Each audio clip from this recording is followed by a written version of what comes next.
joue à bisou en papa en tol. Il joue pas bisou en papa en tol. Il joue à bisou en papa non-stop. On wall moins, les mots on néglige wall ou les passer pour nous, mais l'esprit t'y polo mon tête tout. Toujours pas répéter tourner vos stations. Pendant il joue qu'à attendre nous pour partager émotion. Bonsoir, bonsoir, bonsoir à tout le monde, bonsoir la famille, bonsoir le pays, bonsoir Internet, bonsoir toutes les communautés présentes ce soir, téléspectateurs, téléspectatrices. Un plaisir de vous recevoir dans l'émission Papa Génitier.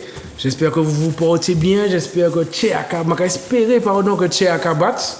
Bon, nous on est en pleine forme, c'est mardi, les 15h, vous êtes sur Facebook, vous êtes sur la télé, Canal Sat 29.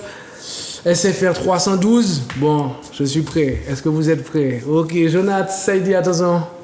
Ça va, moi-même, mon pari aussi. J'apparais tout dans le haut. Hein? Yes, Saïdi, tu brilles. Je la connais. Non, tranquille, un plaisir de vous recevoir dans l'émission. Aujourd'hui, la thématique, c'est les gardes alternées et pensions alimentaires. Il y a beaucoup de choses à dire. Nous avons deux invités très intéressants, très importants. C'est un plaisir pour nous de les recevoir encore une fois chez nous, mais c'est toujours un plaisir. Je le certifie, je signe. Tu en penses quoi? On a de bons invités jusqu'à maintenant. Oui. Quand même. On a au moins un bon invité. À chaque fois qu'ils sont le deuxième, on verra. On va décider. Non, tranquille. Merci à tous ceux qui ont participé depuis le début avec nous. Merci à tous ceux qui sont sur le groupe WhatsApp. Merci à tous ceux qui nous encouragent dans notre quotidien, qui poussent l'émission où que nous soyons, nous recevons des encouragements et ça c'est très très très important. Merci beaucoup. Travail là qu'a fait. Je rajoute également merci à tous ceux qui nous regardent en télé. Merci à tous ceux qui sont connectés également via nos réseaux Papa Génitier sur Instagram et Facebook. Très très important. Votre cabane nous force là tous les jours sur des statuts. Je vois des messages, tout ça. Merci en grand. Donc voilà, travail là qu'a fait, on est quelle heure là? 15h et 10 minutes. Nous commençons avec nos invités, on va les présenter. Je vous présente Inka le rescueur. Non, l'escrimeur. Le fake escrimeur. Salut Inka, comment vas-tu mon frère? Bonsoir, tout va bien, comme tu dis, tu es à Kabat. Debout. Ouais, on est là, on est debout, et puis on lâche pas. Un plaisir de te recevoir, tu sais déjà, tu es chez toi ici. C'est un plaisir d'être là, il manque toujours le frigo. Hélène, on a été mal élevés, mais on finit quand même en beauté. Hein? Ouais, présentation, comment vas-tu Hélène? Ça va très bien. Tranquillement, la deuxième fois. Et la première fois, d'être là. C'était tellement motivé la première fois que j'ai voulu revenir. On y force la porte là. Ouais. Sans problème. J'ai retenu le chemin, je suis venue. Très bien, c'est un plaisir pour nous de te recevoir dans l'émission. Olivier. Je rappelle la thématique, donc garde alternée avec un S. Quand je parle, chaque mot est au pluriel. Garde alternée, pension alimentaire, il y a beaucoup de choses à dire. On va essayer de vous apporter des clés, des astuces, des conseils, peut-être des solutions.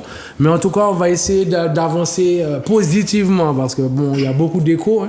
Beaucoup d'échos. Tu sens qu'il y a beaucoup de bagarres, il y a beaucoup de relents, il y a beaucoup de mauvais souvenirs, ça rappelle un peu de certaines tensions chez certaines personnes, hommes et femmes confondus. Ça rappelle et également, même les enfants, d'ailleurs. Ça rappelle également la séparation. Exactement. Qui dit séparation? Bon, pas forcément, mais séparation, c'est souvent douloureux. Donc, qui dit séparation par rapport à tout ça? Il y a la famille, il y a les enfants, il faut assumer. Et donc, la garde alternée, la pension alimentaire, nous allons parler aujourd'hui. Alors, dédicace aussi à ceux qui sont positifs, parce qu'il y a des gens qui te parlent de rupture et qui estiment que la rupture peut être bénéfique pour les deux.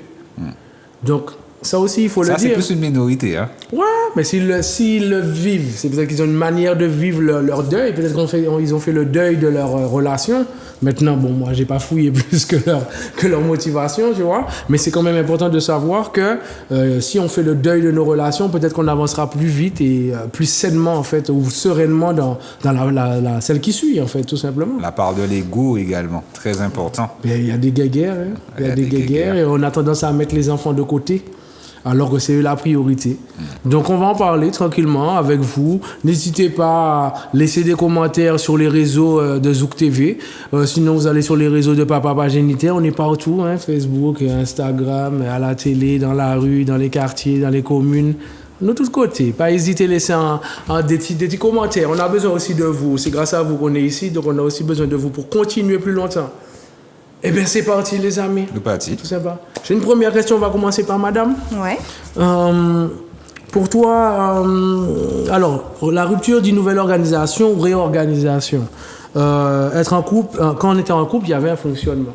Donc, pour toi, quand il y a rupture, quand je dis rupture, qu'est-ce que ça te rappelle? Alors, pas forcément dans ta vie privée, mais est-ce qu'il y a des sensations, des émotions qui reviennent forcément? Alors, pour ma part, étant maman célibataire, comme tu as dit tout à l'heure, j'ai complètement fait le deuil de mon couple. Donc, du coup, j'étais très sereine. Et je pense que le plus important à garder, ce sur quoi on doit se concentrer, c'est les enfants. Parce qu'on les a fait ensemble. Ok. On On les a fait Très ensemble. important. On les a fait... c'était un projet. En tout cas, pour ma part, c'était un projet. Souvent, c'est un projet. Et je pense que ce projet ne doit pas être abandonné quand il y a des discordes, des disputes. L'enfant doit rester la priorité des parents. Du coup, histoire vécue, moi, au tout départ, avec mon ex-mari, c'était compliqué parce qu'il voulait rentrer dans une guerre avec moi. Mais je n'ai pas cédé à ça. Du coup, moi, je suis restée droite dans mes bottes, comme on dit souvent. Et du coup, c'est encore un travail en progression, work in progress, comme on dit en anglais. Mais on va y arriver. Je ne lâche pas l'affaire parce que je reste moi-même. Okay. Je ne me laisse pas entraîner dans des choses qui ne me ressemblent pas, qui ne sont pas mes valeurs. Donc, du coup, je reste focus sur mes enfants. C'est ma priorité. Et je pense que c'est ce sur quoi on doit vraiment, vraiment se concentrer. Très important, très important. Inka? Je vais un peu dire la même chose. On se concentre d'abord sur les enfants. Après, me concernant, je suis père célibataire. Quand le couple est mort, on s'est dit, on a discuté, on s'est dit tous les deux, on a fait les enfants à deux, l'éducation, ce sera toujours à deux. Donc, même si les enfants ne sont pas constamment avec les deux parents, l'éducation se fait quand même à deux. C'est très important ce que vous dites là. Un parent reste un parent. Absolument. Et ça, il faut le signaler parce que j'entends beaucoup de disputes, mais on en dirait qu'il y en a un qui a perdu son titre, etc. Alors que non, en fait. Séparés ou en couple, on reste parents. On a un enfant, à partir du moment où on a un enfant, nous sommes parents. Et c'est toute la vie, hein. Je tiens à le signaler parce que certaines personnes estiment qu'à 18 ans, il peut faire ça, il est. Non, nous restons parents. Ma mère qui, jusqu'à aujourd'hui, me dit, c'est maman qui m'a maillé. Hein? Donc, c'est important de le signaler. Jonathan, est-ce que tu veux suivre ou tu as des choses à dire par rapport à cette vision? Concernant la rupture, oui, comme tu disais aussi, c'est une nouvelle organisation. Tu vois, se réadapter. Si s'organiser autrement, une rupture, c'est toujours, la plupart du temps, comme je te disais tout à l'heure, là, c'est toujours difficile. Hein? Mais on parle de deuil, c'est un nouveau fonctionnement. On passe à autre chose. Donc, les enfants, ils étaient là, c'est un projet. Que ce soit enfants désirés ou non désirés, mais s'ils sont là, il faut s'en occuper. Donc, il faut faire le job jusqu'au bout. Et comme disait Nka, j'ai trouvé ça très intéressant. Il a communiqué avec madame, si je comprends bien, et ils sont tombés d'accord, en fait. Ils n'ont pas oublié leur rôle, en fait. Et ça, c'est peut-être quelque chose de trop rare dans les couples. Enfin, moi, en tout cas, quand j'entends les échos, t'as pas l'impression que les gens ils discutent. Dès qu'il y a rupture, c'est la guerre, direct, c'est la jet. J'avoue, parce que j'ai des camarades qui se sont séparés de leur compagne, mais la fille, elle veut plus entendre parler du gars, donc ils ont des enfants ensemble, mais le gars n'a plus le droit de venir auprès de la maison. Donc en gros, quand il veut voir ses enfants, c'est quelqu'un d'autre de la famille qui va chercher pour lui ou bien qui lui emmène, mais il n'a plus le droit de s'approcher de la fille. C'est quelque chose quand même, hein? Parce que on parlait tout à l'heure là de nouvelles organisations, passer à autre chose, deuil, il y a des mots qui sont revenus, mais comme tu disais aussi, l'important c'est les enfants. Parce qu'il y a souvent des fois des pères, je ne veux même pas dire des mères, plus souvent des pères, quand ils sont en phase de rupture, de séparation, qui chamaille, qui maman, ils souhaitent passer à autre chose, mais complètement, et arrêtent ce rôle, tu vois, ils négligent ce rôle de parent, et l'enfant, il n'a rien demandé. Il n'était pas pour la rupture entre les parents, donc il faut assumer son rôle jusqu'au bout. Après, j'ai un autre exemple, hein, c'est toujours un peu de moi. Quand il y a une rupture, pour faire son deuil, il a eu besoin justement de cette coupure. Donc, il a mis son rôle de papa en pause, entre guillemets, le temps de se refaire. Et une fois qu'il s'est senti mieux, il a appelé la fille, il a dit je suis quand même le papa, je vais prendre les enfants de temps en temps. Et puis, donc il avait besoin Il a pris combien de temps, cette pause-là, entre guillemets? Alors, pour ne pas dire de bêtises, disons qu'il a déconné pendant une année un petit peu. Oui, mais le truc qui se passe, c'est au niveau des enfants. Parce que, ok, avec la mère, tu as décidé Mais l'enfant, qu'est-ce que... En fait, c'est pas un simple choix. Voilà, c'est pas un simple choix. Maintenant, tu dis un an, ça va nous paraître long. Tu vois? Bah ouais, Maintenant, un an dans une vie, c'est rien. Hein. je suis d'accord, mais le manque pour l'enfant, le manque affectif de l'enfant, c'est quelque chose. Hein. Oui. maintenant, alors moi, je suis d'accord avec tout ce qui se dit. Maintenant, je me dis, est-ce que c'est pas nécessaire? Est-ce que cette prise de recul n'est pas nécessaire? Après, on n'est pas dans le vécu de la personne. Voilà, on ne sait pas comment ils ont vécu leur truc. Chaque personne gère à sa façon. Lui, il avait besoin d'une coupure pour revenir mieux, pour revenir en tant que père et s'occuper de son enfant comme il fallait. D'autres n'ont pas besoin de cette coupure. Tout à l'heure, Hélène, tu as dit quelque chose aussi, faire le deuil de la relation. Je pense que c'est plus facile. Je pense que c'est plus simple pour que les relations soient plus fluides pour certaines personnes. C'est-à-dire que, pareil, ça me fait rire que tu dis ça, Inka, puisque mon ex-mari, pendant 1 an, je lui ai couru après pour qu'il voie les enfants. J'avais tendance je le couvrais parce que clairement, moi, je voulais que mes enfants soient bien, que leur vie soit douce, qu'il n'y ait pas de problème. Donc, je l'appelais. J'ai dit, écoute, il faut que tu appelles les enfants. Mais maintenant, j'ai changé. Alors, à tort ou à raison, je ne sais pas. Mais là, lui aussi, il a évolué, il a changé. Il assume davantage, on va dire. Donc, tant mieux. Mais ce qui est beau avec l'enfant, c'est que l'enfant oublie, l'enfant pardonne, l'enfant aime son parent.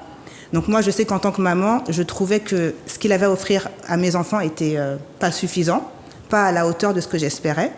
Mais je me suis rendu compte que finalement, mes enfants, ça leur va, parce que c'est tout ce qu'ils connaissent. Donc, moi, quand j'ai lâché prise avec je veux qu'ils soient plus comme ça, je veux qu'ils les appellent, quand j'ai lâché prise, en tout cas pour moi, ça m'a fait du bien, moi. Mais moi, j'ai vu que mes enfants, tranquille, pas de souci. Moi, je reste telle que je suis. Ils sont habitués à moi. On a un fonctionnement, ça marche bien. Ils sont très équilibrés. Et puis, leur père, il est tel qu'il est. Et puis, s'il évolue, tant mieux. Et puis, s'il reste comme ça, c'est ce qu'ils connaissent. Donc, ça ne leur dérange pas plus que ça. Pour avoir discuté avec mon aîné qui a que 11 ans. Tant que tu restes focus par rapport, comme tu disais tout à l'heure, là, rester focus par rapport à l'éducation des enfants, par rapport au travail, au quotidien, c'est faire le job. Faire le job. Faire le job, ouais. Il y a beaucoup de mots-clés. En 10 minutes, là, quand même. Deuil, lâcher prise, communiquer, se comprendre. Je trouve que déjà, là, en 10 minutes, je vais trouver ma grandine. Nous, quand je fais émission, on rentre chez moi.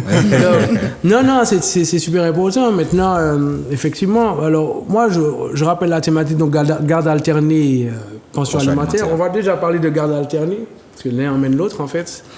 Et, enfin, pas forcément, mais bon... Moi, j'ai discuté avec beaucoup de personnes, enfin certaines personnes, et ma question, en fait, après avoir entendu tout ça, c'était qu'est-ce qui peut empêcher une garde alternée de se mettre en place, selon vous?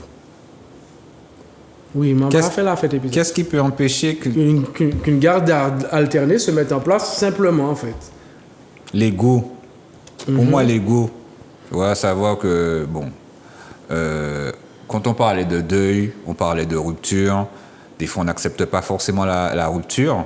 Tu vois, il y a beaucoup de personnes qui n'acceptent pas la rupture. Donc, ils sont là pour ajouter des problèmes, pour mettre des bâtons dans les roues, comme on dit. Tu vois. Et donc, le fait d'accumuler, le fait de ne pas accepter une situation, tu avais prévu de garder l'enfant le week-end. Non, j'ai un truc à faire. Tu vois. Donc, c'est l'enfant qui en pâtit. Donc, c'est souvent, pour ma part, l'ego qui peut gêner. Ok. Il y a l'ego aussi, mais c'est peut-être aussi que l'un des deux parents est peut-être nocif pour l'enfant. Nocif? Ouais. Si l'un des deux parents ne fait pas son job comme il faut, que l'enfant est en danger avec lui, donc on aura tendance à ne pas le laisser aller le voir. Ah, c'est lourd ce que tu dis quand même. Hein? C'est lourd, mais ça existe. Il faut le dire. Hein. Hélène? Factuellement, ça pourrait être, j'imagine, je me sépare, je change. Moi, je vis en France. Ma famille est en Martinique. J'ai envie de rentrer parce que je suis en dépression et je veux être auprès de ma famille. Donc, non, factuellement, non, je pourrais quand même déménager, en fait. Je le ferai pas parce que je vais plutôt privilégier mes enfants, mais ça peut arriver, en fait, que, tout simplement, la distance géographique fait qu'on ne puisse pas mettre en place cette garde alternée. Je suis bien placé pour ça. Non, je te comprends parfaitement. Non, parce qu'il faut penser, parce que moi, quand j'entends certaines histoires, sans rentrer dans les histoires, j'ai l'impression que c'est compliqué. On se retrouve à aller au tribunal quand même.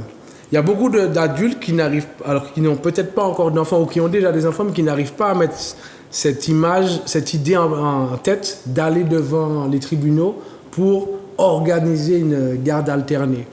Quand on discute dans certains Milans, il y a des gens qui n'arrivent pas à comprendre ça, qu'on arrive à ce point de ne pas se comprendre et qu'il faille aller devant des inconnus et attendre que ces inconnus-là apportent alors je ne vais pas dire des solutions. Moi, je vais dire plus des rappels à l'ordre concernant le rôle de chacun, concernant les enfants.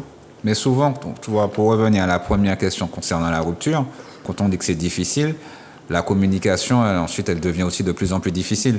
Donc, qu'est-ce qui peut gêner la garde alternée? Qu'est-ce qui va créer tout ça?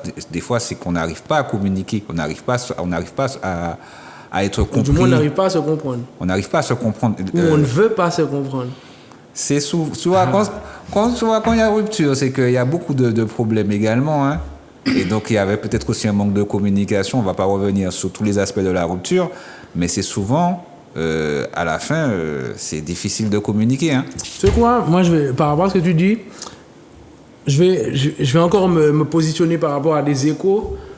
Il y a beaucoup de ruptures, mais on parlait de deuil, hein. Ce mot-là est très important, parce que dans notre société, on ne parle pas de deuil après rupture. Tout le monde a l'habitude d'entendre rupture et puis chamailler. Chamaillerie, dispute, on est toujours dans la jet, on est toujours dans la même direction, tout le monde vit la même chose, entre guillemets. Moi, la première fois que j'ai entendu deuil, c'était à l'émission radio, et j'ai dit, mais effectivement, à un moment donné, il y a rupture, quelles sont les astuces, quelles sont les clés, comment on peut faire le deuil d'une relation? À un moment donné, la personne qui décide de sortir de la relation a fait son choix. Peut-être que l'autre non. D'accord? Donc l'autre avait peut-être une vision et là tu viens gâcher un peu son rêve en fait. Et donc il y a de la colère, il y a des émotions derrière, tu vois? Mais peut-être que cette personne-là aussi doit réaliser que finalement il n'y a pas de compatibilité. Tu comprends ce que je veux te dire? À un moment donné, on doit prendre du recul sur nous-mêmes et se dire, bon ben voilà, ça n'a pas fonctionné. Est-ce qu'aujourd'hui à l'instant T, je dois lutter pour que il ou elle comprenne que on a mal fait les choses, ou je dois comprendre aussi que peut-être que c'est pas la bonne personne en fait au final. Parce que comme on dit dans certaines émissions, des fois on se met en couple mais pas pour les bonnes raisons. Absolument. Absolument. En fait, on peut se mettre en couple pour diverses raisons. En tant que femme, on peut se dire, bon, ben voilà, l'âge monte, il faut que je me pose, je veux avoir des enfants. Je ne veux pas rester seule. J'ai pas envie de rester seule, il faut que je me marie à tout prix parce que j'ai peut-être des croyances particulières, il faut que je me marie, etc. Alors, ce qui est important de savoir, c'est de se connaître. Connaître ses valeurs, connaître ce qui nous anime, connaître, savoir où on veut aller. Tant pour l'homme que pour la femme, parce que tu ne peux pas te mettre, par exemple, toi tu as une vision, tu as un projet de vie, tu ne peux pas te mettre avec une fille qui va être superficielle, qui va te demander des sacs à main à des prix exorbitants, alors que toi tu économises peut-être pour monter ta boîte ou faire quelque chose. Il faut que les gens soient vraiment sur certaines valeurs, les plus grosses valeurs qui te portent, il faut qu'elles soient partagées. Le couple ne pourra pas fonctionner dans la durée si c'est juste parce qu'elle est jolie, parce qu'il est beau. Il y a deux extrêmes, l'un va à gauche, l'un va à droite. C'est impossible. Et du coup, il faut vraiment se connaître, savoir où on veut aller, connaître ses valeurs et les partager avec la personne pour pouvoir justement aller quelque part. Même savoir ce qu'on ne veut pas. Savoir ce qu'on veut, savoir ce qu'on ne veut pas, absolument. Faire une introspection. Faire une grande introspection. Une grande introspection. Surtout après, je pense, surtout après rupture, parce qu'il y a les relations tampons. Moi, je peux être toute seule, je veux quelqu'un le soir qui me masse. C'est pas possible, ça. Tu achètes un siège massant, tu auras des massages, mais tu ne peux pas te mettre avec quelqu'un et imposer une personne de... Non, c'est pas possible. Il faut se connaître. Moi, je pense qu'après une rupture, c'est pas très le sujet, pardon, mais il faut un temps où tu te retrouves. Non, ça fait partie du sujet. Voilà, il faut un temps où tu te retrouves, où tu apprends à te connaître, apprends à t'apprécier, apprends à passer du temps avec... C'est bien de passer du temps avec soi-même, à rien faire, à prendre soin de soi, etc. Et par rapport à ce que tu disais tout à l'heure, c'est le deuil. Dans la relation qui n'existe plus, il y a un changement. Il est soit subi, soit voulu. Alors quand il est subi, voilà, c'est compliqué.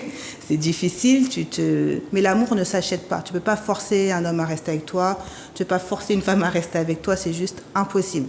Donc, à un moment donné, on a ce qu'on appelle la courbe du deuil, on est dans le déni au départ. Non, je ne suis pas d'accord, tu es fâché, tu as la colère, etc. Après, je ne la connais pas par cœur, mais à un moment, tu as ce fameux moment de l'acceptation. Tu acceptes la situation, ok, c'est comme ça, il ne reviendra pas, elle ne reviendra pas, c'est mort. Et là, tu avances. Tu as la phase de renouveau. Tu as la phase où, justement, tu vas de l'avant et tu te reconstruis. Et je ne sais plus, mais elle est très intéressante de chercher, vous pouvez chercher sur Internet. Ça s'appelle la courbe du deuil. Tous, on passe par des phases, mais il faut savoir qu'il y a des phases et que c'est temporaire. Et qu'on va finalement sortir de cette situation-là et que ça va aller. Parce que ce n'est pas obligatoire que ça se passe mal entre les parents. Même si à un instant T, c'était Tchernobyl, voilà, ça peut se passer très bien, même par la suite. Mais j'ai une question pour vous. Est-ce que selon vous, on est obligé, parce que c'est souvent maintenant, est-ce qu'on est obligé de passer par la justice? Non, je pense pas. Je pense pas. Excuse-moi de t'interrompre, mais en fait, moi je suis dans le cas actuellement et on a fait les choses à l'amiable, donc on s'est mis d'accord sur à quel moment les enfants seront chez l'un ou l'autre, mais la justice va quand même s'en mêler. Parce qu'au bout d'un moment, je venais, au bout d'un moment, quand par exemple elle va demander les aides de la CAF va demander où sont les enfants. Donc, quand elle va dire les enfants sont chez leur père, ils vont lui demander un document qui stipule que c'est le cas. Donc on est obligé d'aller voir le juge pour que le juge fasse un document pour dire les enfants sont chez tel parent, donc les aides iront de tel côté. En garde alternée, non, Inka? Moi je suis dans le cas. Là. Parce que qui dit garde alternée, tu fais tes documents auprès des services, mais un parent peut avoir l'enfant une semaine ou 15 jours, il n'est pas forcément obligé de passer par la justice. Hein? Ouais, moi je parle de mon cas. En fait, c'est moi qui ai la garde des enfants. Ah, d'accord. Et quand elle a expliqué à la CAF que les enfants sont chez moi, on lui a dit il faut un papier du juge qui stipule que les enfants sont chez leur père. C'est-à-dire qu'il faut qu'il y ait une traçabilité. Voilà. Je pense à Briscoe quand je parle de traçabilité, mais on va y venir. Parce que c'est important ce que vous dites là. Mais de toute façon, on va commencer en c'est mode... toujours important on va ce qu'on mélanger dit, les deux, oui, c'est vrai. On va peut-être mélanger les deux finalement au lieu de faire l'un après l'autre. Parce que ce que vous dites, c'est très important. Je me rappelle de Briscoe qui nous expliquait dans une émission que il y a un problème avec les gardes alternés et la pension alimentaire. Pourquoi? Parce que déjà, il faut gérer cette organisation de garde alternée. Donc déjà, comprendre ce que c'est et comment l'organiser. Et ensuite, la pension alimentaire, il y a différents types de pension alimentaire, il y a différentes manières de répondre à ce besoin. Et il faut aussi qu'il y ait une traçabilité qu'il n'y a pas forcément dans notre société. Alors, je vais dire société francophone, ou française, je ne sais pas comment dire, mais en tout cas, dans le système français, il n'y a pas forcément de traçabilité. C'est-à-dire que tu vas réclamer de l'argent ou donner de l'argent, mais une fois que la personne a reçu cet argent, la personne qui a envoyé l'argent ne sait plus que la personne n'a aucune preuve que la personne utilise l'argent pour ce qu'elle a demandé. Et ça, c'est très, très important. Et c'est une dédicace à Briscoe. On a un peu avancé sur les questions, mais ça fait partie... En parlant de Briscoe, j'ai un message de Briscoe. Ok. La pensée par rapport à la garde alternée, je veux dire, parce qu'il m'envoie un message par rapport à la thématique d'aujourd'hui. Okay. La garde alternée est une alternative pour l'équilibre familial. Elle est aussi la meilleure représentation de la coparentalité en termes d'organisation. Elle peut amoindrir les inégalités parentales, que ce soit au niveau des droits et de la surcharge parentale. Comme toute configuration de garde, elle peut fonctionner positivement que si certaines conditions pour la sécurité et le bien-être de l'enfant sont réunies à travers la responsabilité des deux parents. Si tel est le cas pour les parents réticents à cette alternative qui affirme que ça pourrait nuire à leur enfant, avez-vous peur que ça nuise à vos enfants ou avez-vous peur que ça vous nuise personnellement? Très bien, ouais, mais voilà, s'il y a garde alternée, c'est à la base, de toute façon, comme on disait tout à l'heure, la priorité, c'est les enfants. C'est l'équilibre de l'enfant qui est géré là. C'est pas l'équilibre de j'ai cassé, on n'est plus ensemble. Ça n'a rien à voir avec les adultes. Là, fini. Là, c'est l'enfant, c'est l'équilibre de l'enfant qui est plus important. Ça aussi, il faut le signaler. J'ai l'impression que moi-même, quand j'entends des échos, on dirait que c'est... L'argent, c'est un trou et puis moins, quoi. Je veux dire, alors que c'est pas pour nous, à la base. De base, ouais. De base, c'est pour les enfants. Donc, tu as la garde alternée. Bon, moi, j'ai de la chance. Mon ex, elle a été compréhensive. On a bien discuté. Et on s'est organisé nous-mêmes. On est passé par le juge. C'est vraiment parce que tu as la CAF à demander des documents, tout ça. C'était plus administratif qu'autre chose. Voilà, plus administratif. Parce que sinon, on s'est organisé nous-mêmes. Ok. Hélène, par rapport à cette notion de garde alternée? Moi, je pense que la garde alternée, quand c'est possible de la mettre en place, c'est très bien. Parce que l'enfant a besoin de ses deux parents. Il faut vraiment mettre l'ego de côté. Et comme je disais tout à l'heure, ça n'a rien à voir avec les ex. C'est pas. Il y a une phrase que moi, j'aime pas dire, c'est mon ex. Moi, le père de mes enfants, il m'appartient pas.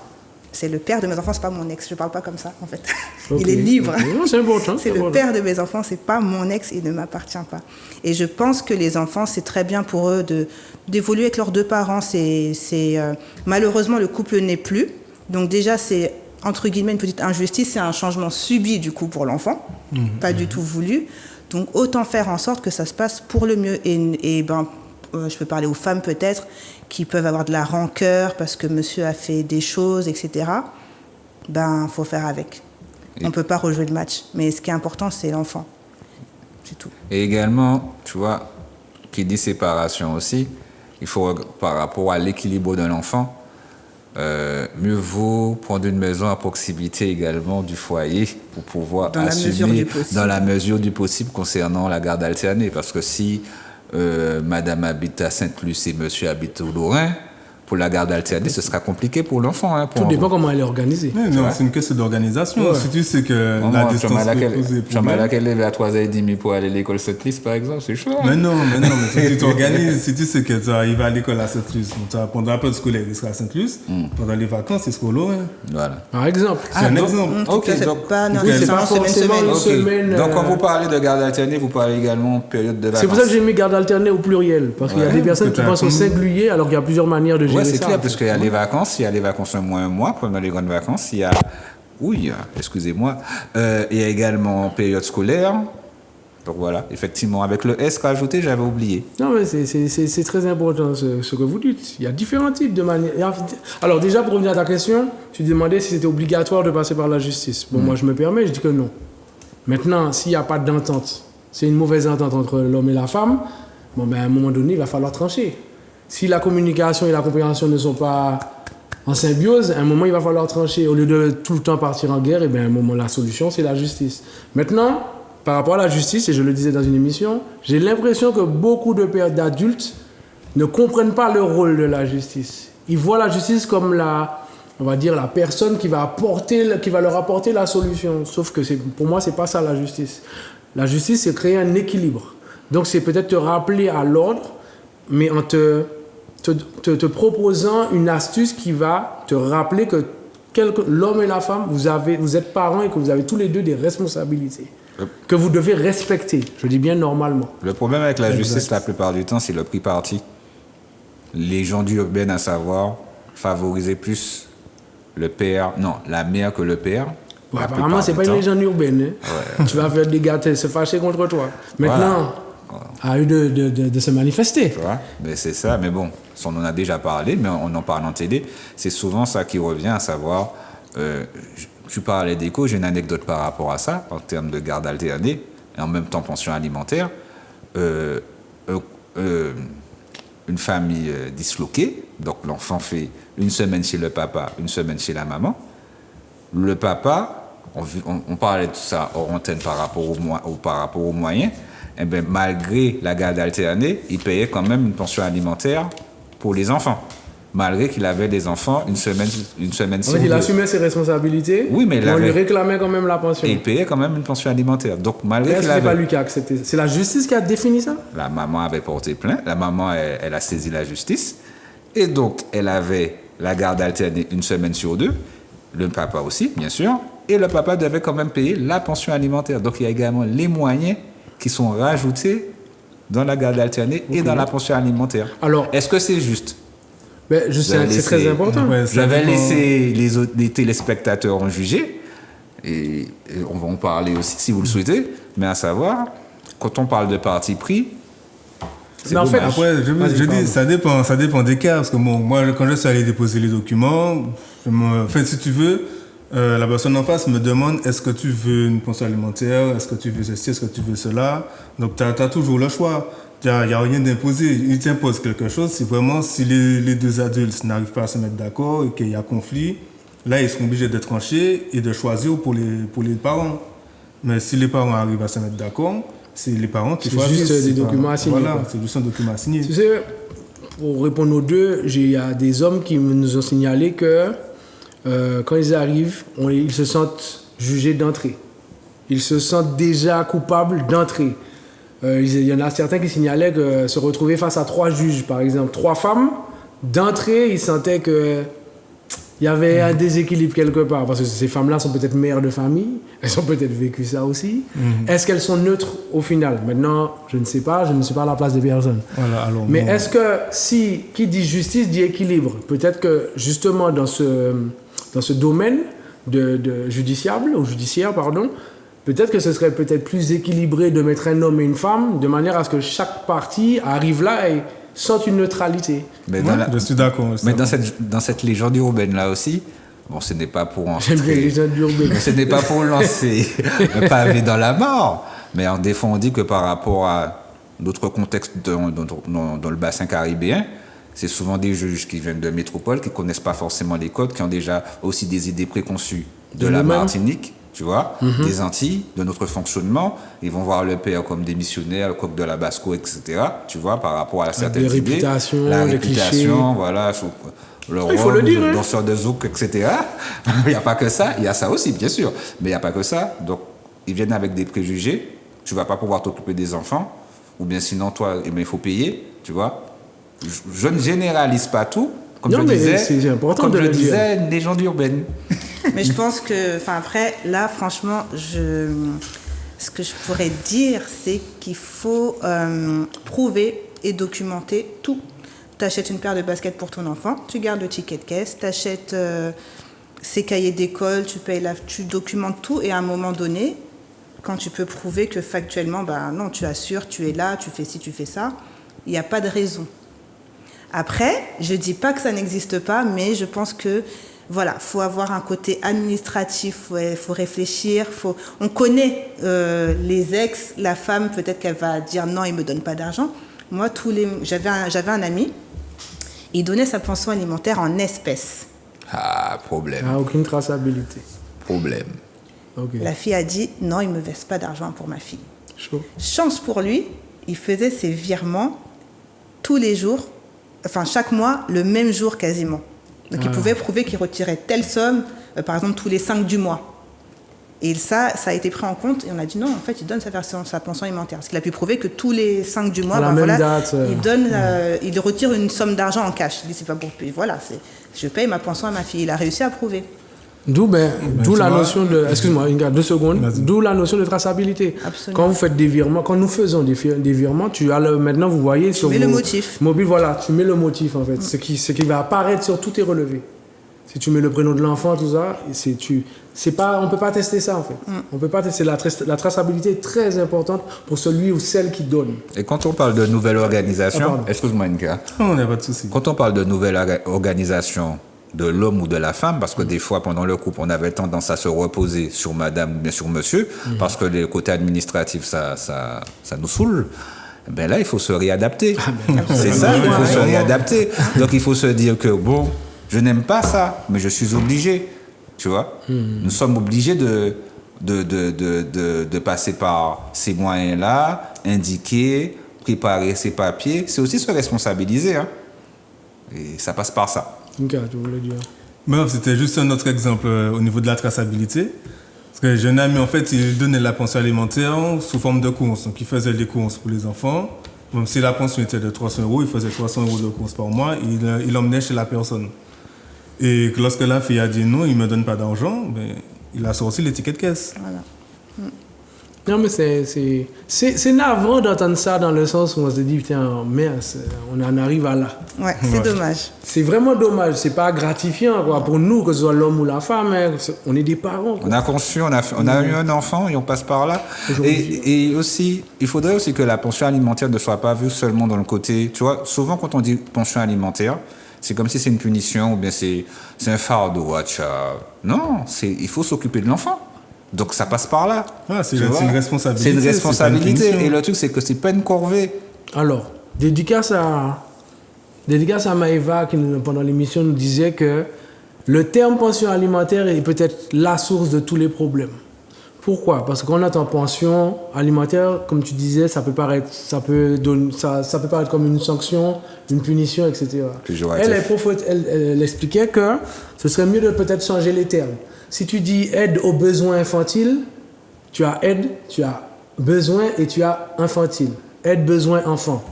C'est moins... impactant, c'est moins c'est moins contraignant. On comprend plus la mission, tu as plus envie de donner la main. Tandis que la pension alimentaire est vue comme une corvée, quelque chose qu'on n'a pas envie de faire et qu'on nous oblige à faire. Donc c'est très important de dire ça à Maëva pour ça. Et tout à l'heure, là, tu parlais de courses. C'est vrai que, bon, on me dira que l'argent, c'est le nerf de la guerre, il faut de l'argent, il faut nourrir, il faut faire ci, il faut faire ça. Mais à savoir que des fois, est-ce que pension alimentaire, on ne pourrait pas s'arranger aussi pour amener des courses, pour amener des... On est en Martinique, c'est Bouga qui amène chaque semaine en légumes, en poisson, en manger. Tu vois, est-ce que ça doit se résumer seulement à argent? Ben justement. Non, mais je trouve ça très bien que le gars ramène à manger dans la maison, parce que de toute façon, c'est pour que les enfants mangent, mais il faut qu'il y ait une traçabilité. Parce qu'au niveau de la justice, ils ne vont pas forcément voir ça de cet œil-là, mais c'est pourquoi juste trouver un terrain d'entente pour dire, bon, ben là, regarde financièrement, mais bon, on va essayer de faire le nécessaire de ce côté-là, en ramenant des choses, en faisant le nécessaire, en ramenant à manger. C'est pourquoi l'ouverture, la compréhension est importante aussi. C'est très important de communiquer parce que quand tu arrives à communiquer à l'autre, peut-être ta difficulté, un retard, tu peux avoir eu un problème, ta paye est arrivée 10 jours plus tard, communique avec la personne qui a, enfin ton ex, hein. Avec l'ex. Communique tout simplement. Moi, ça m'est arrivé, true story, témoignage. Le père de mes enfants ne me verse pas la pension. J'attends quelques jours, parce qu'il la verse toujours pile poil, dès qu'il a son salaire, il verse. J'attends, je ne mets pas de pression, j'attends. Je l'appelle, je dis pourquoi tu n'as pas payé la pension, qu'est-ce qui s'est passé? Non, je l'appelle, comme il est dans une attitude très combative, il ne répond pas à mes appels. Je me dis, bon, moi, un coup de fil à la cave, ça va vite. Mais c'est pas, comme je vous ai dit tout à l'heure, c'est pas mon truc, c'est pas mon kiff. Voilà. J'attends. Je réussis à le contacter quelques jours plus tard. Il me dit, non, mais j'ai jusqu'au 10. J'ai fait, non, tu as jusqu'au 5. J'ai dit, par contre, si tu as des soucis, tu me dis. Parce que moi, là, tu m'ignores, tu me dis rien. Moi, demain, j'appelle la CAF. Qu'est-ce qui se passe pour toi? Tu es en galère juste parce que tu as trop d'ego, tu n'as pas voulu me dire, Hélène, j'ai un souci, je serai payée telle date, je te donnerai le truc le 15. Tu as dit quelque chose d'important, l'ego. C'est ça, tu vois, l'ego, il revient souvent à savoir qu'on peut avoir une difficulté, on va dire, ouais, allez, dis que mon difficulté, c'est se rabaisser d'une certaine manière. Mais tu n'es pas obligé de dire, j'ai une difficulté, tu peux dire, moi, je pense que la communication, c'est la base, on parle. J'ai un souci, tu n'es pas obligé de me dire tout. Ah, mais j'ai un souci. Je te paierai le 17, Hélène. Voilà, dire juste j'ai un souci. Dire juste un souci, genre, voilà, personne ne va se sentir rabaissé par rapport à ça. Ouais, je sais pas. C'est spécial, parce que moi, je sais qu'il s'est inventé, du coup, une date, que c'est très bien que c'est jusqu'au 5. Il m'a dit, non, j'ai jusqu'au 10. Je fais, non, tu as jusqu'au 5. Tu as juste à me dire... Voilà, le 12, la semaine prochaine, et puis c'est réglé. Comme ça, moi, je ne suis pas dans une attente. Et je me dis souvent qu'il a beaucoup de chance parce que je ne suis pas dans l'attitude je ne suis pas dans le mimétisme comportemental avec lui. Parce que si je l'étais, ça aurait été compliqué pour lui. Mais juste parler, quoi. C'est important. Là, il faut savoir que si jamais il y a eu un souci avec son salaire qu'il a touché moins que prévu, ben, il peut payer moins que prévu. Oui. Parce que, et puis le mois prochain, je rajouterai 100 €, je ferai... Voilà. Tant que c'est en bonne intelligence, c'est tellement possible. Mais quand on est dans le combat, quand on est dans le conflit permanent, c'est difficile. Et parfois, il faut s'attendre à ce que la personne réponde. Hélène, tu as dit encore quelque chose d'intéressant, intelligence. Parce qu'à savoir, il y a des gens, ils n'entendent pas forcément ça. Ah, c'est 200 €, monsieur, rangez quoi? Mais en fait, vous savez quoi, au fil des années, moi j'ai compris que c'est juste de la pression. La personne te met de la pression. À un moment donné, si tu te connais toi-même, tu sais que tu ne peux pas. Tu as un problème. La personne peut te mettre toute la pression qu'elle veut. Ça va te déranger, c'est vrai. Ça va te déranger. Mais si tu ne peux pas, tu ne peux pas. Absolument. À un moment, cette personne-là doit aussi comprendre que dans la vie, on a tous des problèmes. Ce n'est pas lui seulement qui n'a droit ni problème. Et puis vous Léonie, non, ça ne passe pas. Donne-moi l'argent, etc. Parce que qu'est-ce que tu démontres après aux enfants? Qu'est-ce que tu leur démontres finalement? Tu leur dis quoi? Que dans la vie, il faut aller mettre de la pression tout le temps à quelqu'un pour avoir quelque chose? Non, mon frère. Non, il faut que l'autre aussi comprenne que là, je peux pas. Excuse-moi, je peux pas. Je vais me démerder pour. Content ou pas content, c'est comme ça. Olivier, Oui. aussi quelque chose, là, on en parlait au début de l'émission, Oui. la courbe, quand Hélène parlait par rapport à la courbe de la rupture, La courbe du deuil. voilà, le deuil, l'acceptation. Pardon. Donc le fait peut-être de ne pas accepter que peut-être que monsieur ou que madame, elle a refait sa vie et que Jean, tu es aigri parce que les choses ne se passent pas comme prévu de ton côté. Mais ça doit pas compter en fait. Voilà, mais l'acceptation, si tu n'es pas encore passé dans cette phase-là d'acceptation, là tu seras dans le bras de fer, le déni.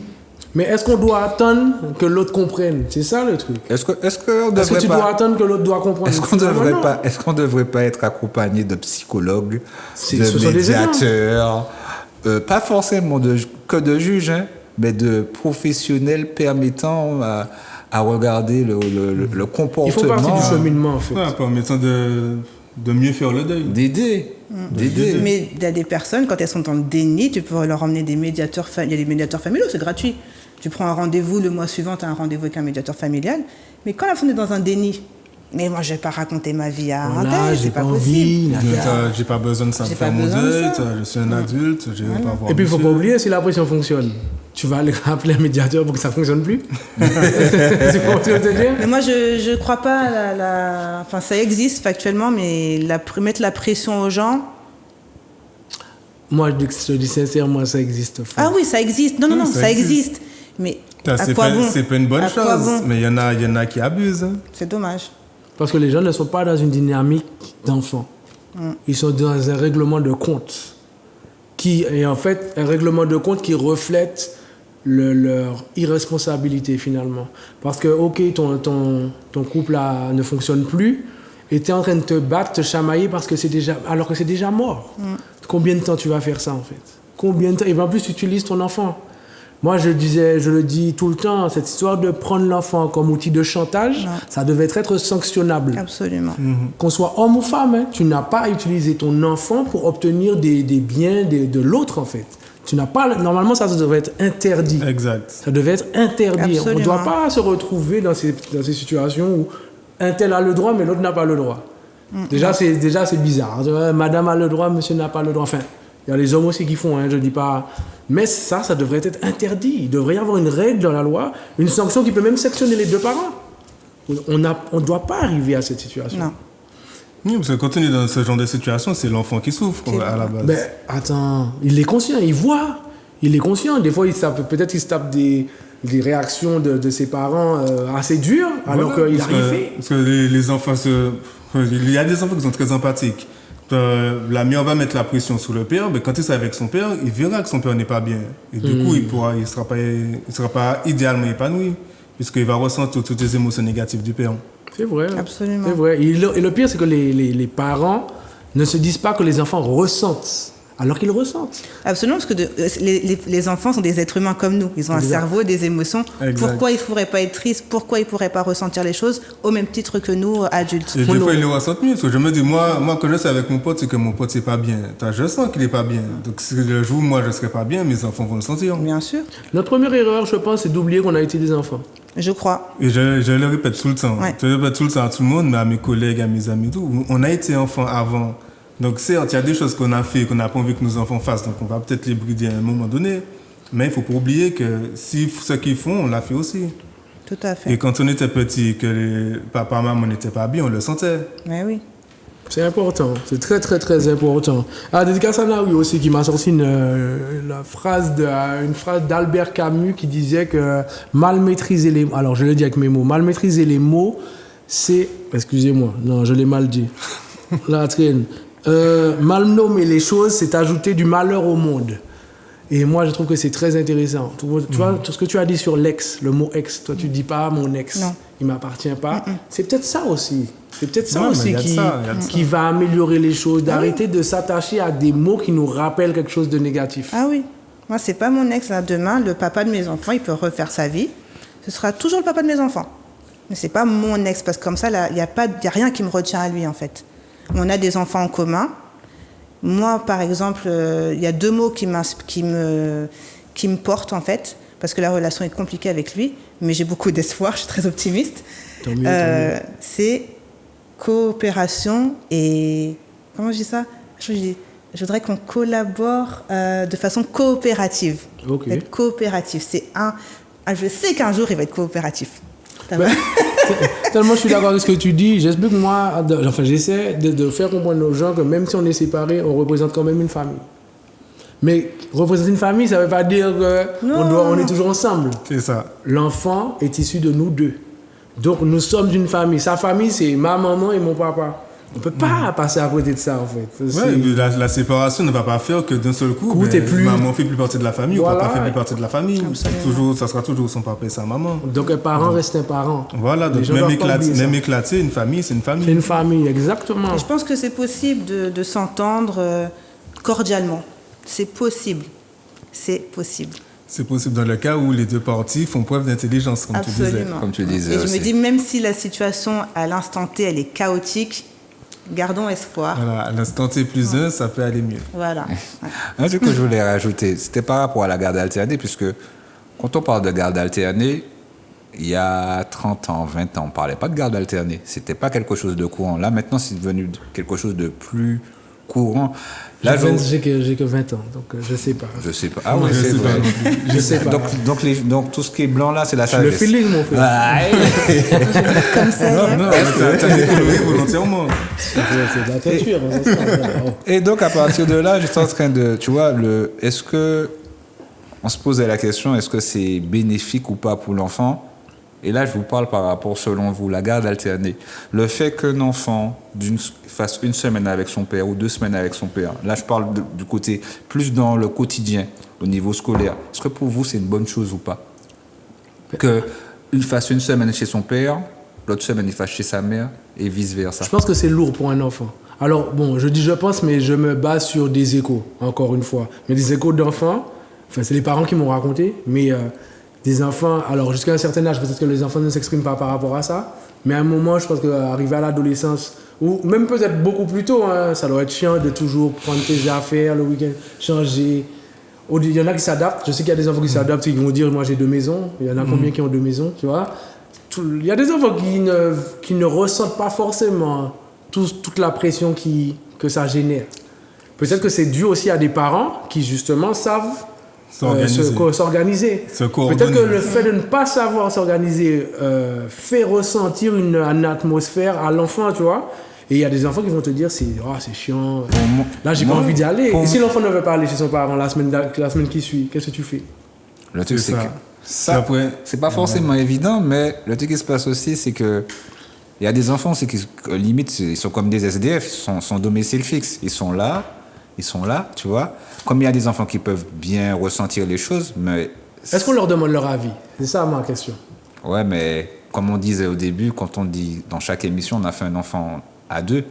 D'accord. Donc quand on fait un enfant à 2, chacun doit prendre des responsabilités. Oui, mais tu prends tes responsabilités, mais ça ne veut pas dire que l'enfant n'a pas son mot à dire. Voilà. Si l'enfant préfère... S'il ne veut pas partir, alors t'imagines? Si à chaque fois il n'a pas envie d'y aller, et puis boum, tu l'obliges. Non, tu vas. C'est comme un coup de pied au cul. Je suis d'accord, mais tu sais, avant d'être parent, on est également une personne, ok, tu vois, ça, c'est... Bon, peut-être que je vais choquer certains, mais on peut voir que, bon, je garde les enfants tout le temps. Peut-être qu'il y avait possibilité de garde alternée. On va voir que monsieur ou madame profite de la vie. Moi-même, j'ai également... Mais dans ce cas-là, il faut expliquer à l'enfant. Voilà. Il y aura forcément, je pense, une démarche qui doit lui faire comprendre pourquoi on est dans cette situation. Parce que quand on parle quand on parle peut-être qu'on parle de reconstruction, comme tu disais là au début d'émission, avec les échos d'un camarade à toi qui avait, il a souhaité avoir 1 an pour se reconstruire. Ça passe également, hein. C'est la phase de reconstruction de l'homme ou de la femme, parce qu'avant d'être parent, on reste d'abord humain, et on a besoin également de se reconstruire pour passer également à autre chose. Après, je sais pas ce qu'il a vécu. Pour pouvoir mais 1 an, c'est gérer, ça long, quand même. ouais, c'est long quand même. Mais gérer cette situation, gérer ce changement, accepter cette rupture, accepter, comme on disait, cette nouvelle organisation. Donc, certes, il faut être parent, mais il faut également s'assumer en tant qu'homme pour pouvoir passer à autre chose, Ouais, en mais tant que femme. lui, en prenant du recul, doit aussi se dire qu'il a des responsabilités. C'est bien beau. Je ne dis pas non, je ne suis pas contre la démarche. Mais comme je disais, 1 an, je trouve ça long. Parce que, entre-temps, madame doit se débrouiller. Madame doit faire avec ton point de vue de prise de recul, Et la etc. femme doit également se... Donc, soit tu prends du recul, mais tu réponds à certaines responsabilités. Je ne sais pas, moi. Alors, je dis ça à chaud, les amis. Hein, mais peut-être qu'il y a une manière de voir les choses. Mais juste dire, se retirer 1 an... Et la femme également, la femme même, ou l'homme doit également se reconstruire, comme je disais, en tant qu'homme ou en tant que femme. Parce que, certes, on est parents, mais il faut également passer, je dirais, dans une autre phase émotionnellement. Et là, c'est autre chose. C'est pour ça qu'il y a des aidants. Moi, je connais une personne qui s'est séparée. On connaît beaucoup de personnes hein, dans cette émission. Qui s'est séparée, qui était mariée, qui a choisi de divorcer. Pourtant, le couple ça a surpris tout le monde, en fait. Mais la personne n'a pas jugé bon d'expliquer à ses enfants je m'en vais, je quitte maman, etc. Ce qui s'est passé, quelques années plus tard, la personne s'est mise en couple avec une autre femme. Les enfants ont grandi entre-temps. Et ben les enfants, elles se sont fait leur propre scénario en disant que c'est à cause de cette femme-là que maman a quitté papa. Et résultat, 8 ans plus tard, parce qu'ils sont toujours ensemble, 8 ans plus tard, là, il fait du coaching avec moi, il fait des séances avec une psychologue familiale pour réparer ce qui a été brisé, parce que la belle-mère ne comprend pas l'attitude de ses belles-filles. L'ex qui a été quitté, a fait un travail, elle a pourri ses filles pour dire c'est à cause d'elle, c'est à cause d'elle, c'est à cause d'elle. Donc lui, il se retrouve dans une complication. C'est quelqu'un de très gentil, très bienveillant, mais il a juste omis d'expliquer à ses enfants. D'où l'importance. Et 8 ans plus tard, il est en train d'essayer de rattraper tout ça et c'est pas facile. Est-ce qu'on doit rattraper les choses? C'est pas possible. Voilà, merci. Mais on peut construire un nouvel avenir, partir de là où on est. Ok, j'ai mal assuré, pas se flageller, ouais, j'ai fait ça, mais avancer. Disais un gars. Non, mais ça, elle a conclu, mais c'est ce que j'allais dire, qu'on ne peut pas réparer ou rattraper, mais on peut avancer et faire. Attendez, réparer et rattraper, c'est 2 choses différentes. Hein. Oui, je sais, c'est pour ça que j'ai employé. Mais réparer, ça on peut. Réparer, ça ne veut pas dire... Alors, selon moi, réparer, ça ne veut pas dire retourner dans la situation dans laquelle tu étais. Réparer, ça veut dire peut-être penser les bobos. Oui, mais penser les bobos, oui, certes, mais le bobo, il sera toujours là. Après, il y aura toujours des cicatrices. Ok. Donc, même s'il y a des fois où on ne peut pas réparer, il y a des fois où on ne peut pas rattraper, mais on peut toujours aller de l'avant, on peut penser le bobo, même si la cicatrice reste là, mais il y aura quelque chose par-dessus. Je voudrais raconter une anecdote rapide.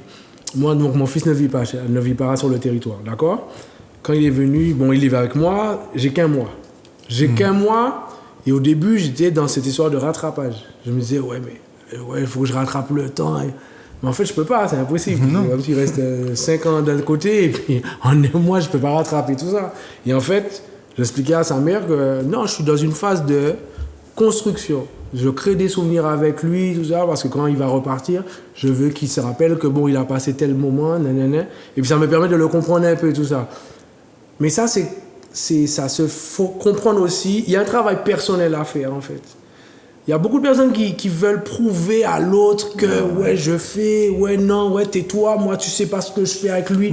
Mais en fait, tu dois pas te dire que tu dois prouver à l'autre. T'as rien à prouver à l'autre. Ce que tu fais avec l'enfant, tu le fais avec l'enfant pour l'enfant. Tu fais pas quelque chose avec l'enfant pour que ton ex, pour que la maman de son enfant se dise c'est un bon papa, c'est bien. Voilà, beaucoup cherchent ça. Que l'autre dise c'est un bon papa, mais ça c'est alors que t'as pas besoin de l'approbation de notre adulte, t'as besoin de l'approbation de ton enfant. Et il y a beaucoup excuse-moi Jonathan, il y a beaucoup alors je vais dire d'hommes parce que moi c'est des hommes que j'ai entendus qui m'ont froissé dans le sens où je leur dis mais les gars, arrêtez d'attendre que ce soit l'autre qui va vous valider en fait, validez-vous. Parce qu'ils sont dans une phase de concurrence. Tu vois, souvent, on est dans une concurrence Moi, à je sais pas savoir... si C'est dommage, ça sert à rien. C'est un petit peu ça, parce que moi, j'en ai entendu qui me disent, ouais, je veux être le parent préféré, je veux que l'enfant me préfère et tout. Donc, Mais ça, je trouve ça grave, moi. Oui, c'est grave. Mais moi, Vouloir être je le dis- parent préféré. Je dis, mais il faut pas penser comme ça. Il faut penser que ton enfant va bien, qu'il évolue correctement, et puis c'est tout. Et qu'il ait surtout 2 parents sereins. Voilà, Deux parents sereins. avoir un parent préféré, c'est un petit peu gâcher l'enfance de l'enfant, parce que toi, il va avoir 2 parents qui se disputent ses faveurs. Donc, soit il va se dire, bon, ok, je suis un enfant roi, je fais ce que je veux. De toute Ah oui, façon. qui a fait un coup de malin, là, yo. Mais limite, j'ai envie de dire, limite, c'est un peu malsain, mais Très tu vois, malsain, je trouve. limite, ça fait un peu malsain, et puis également, bon, parce qu'on peut être parent, mais on n'est pas fort, on parle d'intelligence, on n'est pas, voilà, on peut être parent, mais on n'est pas tous forcément... sujets à la même enseigne. Voilà, tu de vois, ce côté-là. on peut avoir des esprits, voilà, comme je le disais tout à l'heure, là, malsains. C'est pas forcément qu'on est parents, on est des bons parents aussi. Enfants, on est des grands enfants. Non, pas Des fois, forcément. on n'a pas Non, je vais même forcément pas parler mûri, de hein. parents, de bonnes personnes, tu vois. Je vais pas forcément la dire parents, c'est-à-dire que genre l'individu en lui-même, c'est pour des pécadilles comme ça, et ben on va se dire, ah, c'est pour moi, je suis le meilleur des parents. C'est quoi ce truc-là? Moi, j'ai perdu beaucoup de temps à vouloir prouver à l'autre. Et c'est un moment, je me suis réveillé un jour, j'ai dit, mais fille, qu'est-ce que tu fais? C'est pas elle que tu dois prouver, en fait. Donc, quand les cancans ont diminué l'argent, tout a diminué. À partir du moment où tu réalises concrètement ton rôle et ce que tu es, ou qui tu es, pardon, les cancans diminuent. Les cancans diminuent parce que tu vas plus perdre de temps dans certaines attitudes, de phrases, de dates. Il est parti, elle t'a dit ça, etc. Tant que tu es touché par tout ce que l'autre te dit, c'est que tu n'as pas fait de travail sur toi-même. Hein. Le deuil, ça fait partie de ça. Ton travail personnel fait partie de toi. Si tu ne fais pas ce travail-là, tu vas te faire bouffer. Tu vas te faire bouffer, tu vas perdre ta notion de parentalité parce que tu es ancré sur ce que l'autre doit penser de toi alors que c'est pas là que tu dois approuver. Et je pense que c'est l'erreur de beaucoup de personnes, hommes et femmes confondus. Hein. Voilà, et puis c'est comme ça qu'après tu vas dire l'enfant te bouffe ton temps parce que toi tu te forces à plaire à quelqu'un qui n'est pas censé te juger. Exactement, oui, parce que ton enfant, que tu sois une maman, tu n'as pas beaucoup de moyens, tu emmènes ton enfant, je dis n'importe quoi, au zoo. Et puis le père de tes enfants est grand patron, je sais pas, il gagne beaucoup d'argent, il amène ton enfant à Singapour. Tu vas te battre, tu peux pas l'emmener ton enfant à Singapour. Mais ton enfant, il s'en fiche. Ce qu'il veut, c'est passer du temps de qualité avec sa maman, que ce soit faire un gâteau une après-midi. Tu écris Singapour sur le gâteau. Voilà. Que ce soit un enfant, c'est simple. Et ce qui est beau avec l'enfant, c'est que il aime son parent tel qu'il soit. Donc, c'est nous, en tant qu'adultes, on a ce problème de juger l'autre, de vouloir qu'il soit à la hauteur, qu'il soit comme ci, qu'il soit comme ça. Non. Le parent, il est comme il est et l'enfant, il le prend tel quel. Et il n'attend rien de plus. Il attend juste de l'amour et de l'attention. Oui. Alors, on n'est pas dans une espèce de compétition ridicule, puérile. Finalement, tu apprends quoi à ton enfant que... Ben oui, parce qu'en classe, si lui, il a 17 et toi, tu as 15, et ben lui, il est mieux. Mais non. On n'est pas dans les compétitions. Il faut savoir qu'est-ce que tu as envie, quelle valeur tu veux transmettre à ton enfant. Et il y a aussi quelque chose que je voulais rajouter. Quand on parle d'intelligence, l'intelligence des parents, c'est-à-dire les problèmes restent les problèmes des parents. Il faut arrêter de mettre les problèmes sur les enfants. De dire, ah oui, maman, elle est comme ça, papa, elle est comme ça. C'est pas le problème de l'enfant de prendre ces problèmes-là, d'absorber ce genre de soucis. Parce que quand c'est comme ça, là tu parlais tout à l'heure, là, les enfants ne vont pas forcément voir les choses, mais il y a des enfants, quand ils commencent à rentrer dans une phase d'ado, ils commencent à prendre des choses. Ils vont prendre le côté que papa il va dire tout le temps des bêtises sur maman. Donc ils peuvent prendre parti également. Ou bien sinon ils peuvent rentrer dans pas dans une rivalité, dans une confrontation avec un parent parce qu'il va croire que... Et là, c'est là, je dirais à nous parents, de faire cette différence-là. L'enfant ne rentre pas dans les problèmes des parents. Tu vois, tu me rappelles. Et les parents sont pas obligés d'avoir des problèmes. Ouais, aussi, mais c'est Ça serait l'idéal. Non, mais c'est pas une obligation. Ça serait l'idéal, mais bon, c'est pas systématique. Quand tu travailles, il y a des collègues. C'est chaud quand même, tu vois. C'est pas obligatoire d'avoir des problèmes. Moi, je pense que. Moi, je suis d'accord avec toi. J'ai l'impression que les gens pensent qu'on est obligé d'avoir. C'est pas obligatoire. Ouais, quand tu es au travail, tu as des collègues qui ne te reviennent pas, tu les aimes pas. Tu fais avec, tu travailles. L'autre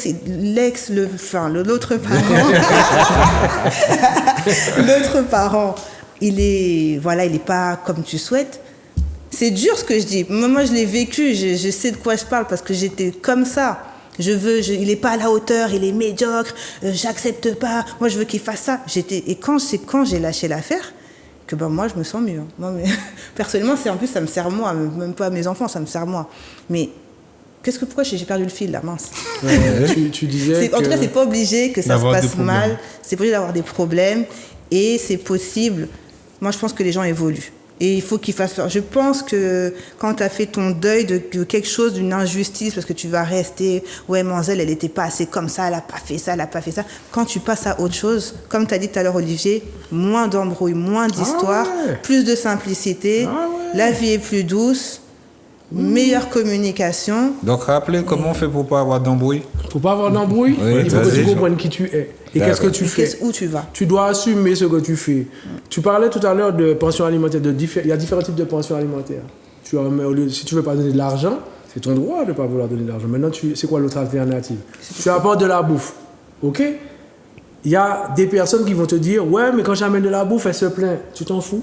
Est-ce que le juge là qui a dit la bouffe là qui est comptée? Mais oui, ça compte. On en a parlé tout à l'heure. Tu as apporté de la bouffe. Tu as apporté aussi la preuve que tu as apporté de la bouffe. Il va parler contre le juge valide ça. Le juge valide ça. Parce que l'important, c'est que tu joues ton rôle de parent et que tu empêches à tes enfants de mourir de faim. Parce que quand tu as dit au juge que tu apportes de l'argent, mais moi je dis à monsieur le juge, j'aimerais savoir qu'est-ce qu'elle fait avec mon argent. Qu'est-ce qui se passe? Il faut qu'elle prouve ce qu'elle fait avec l'argent. Il faut qu'elle amène des preuves, il faut qu'elle amène des factures. Là on commence à parler. Mon langue est tremblée. Parce que je ne te dis pas qu'elle ne va pas acheter de la bouffe, mais peut-être qu'elle va profiter pour faire un truc. Je dis elle, mais bien sûr, on parle des hommes et des femmes. Et ça, c'est grave aussi. Donc, il faut que monsieur le juge est censé être là pour reconnaître ce qu'il se fait. Ou et ce madame qu'il ne le se juge. fait pas. Ou madame le juge. Bien sûr, non, c'est vrai. Mais on n'est pas là pour dire, ouais, mais t'emmènes que du lait, t'emmènes que de la nourriture, pourquoi tu lui donnes pas de l'espèce? C'est pas toi qui décides ça, c'est pas ton rôle. Tu comprends? Là, c'est pas le rôle de la justice, ça. Le rôle de la justice, c'est de dire, bon voilà, comment vous faites pour gérer votre rôle de parent? Ouais, c'est l'intérêt de l'enfant qui prévaut, c'est tout. C'est ça, en fait. C'est ça le truc. Et beaucoup de personnes partent dans leur scénario eux-mêmes. Et je pense que devant un juge, il y a qu'à pétailler, quoi. Parce que devant un juge, eh bien, il va falloir prouver si, qu'on va te dire, mais vas-y, prouve-moi. Et tu prouves pas, qu'est-ce que tu fais? L'argent qu'on vous donne, qu'est-ce que vous faites avec?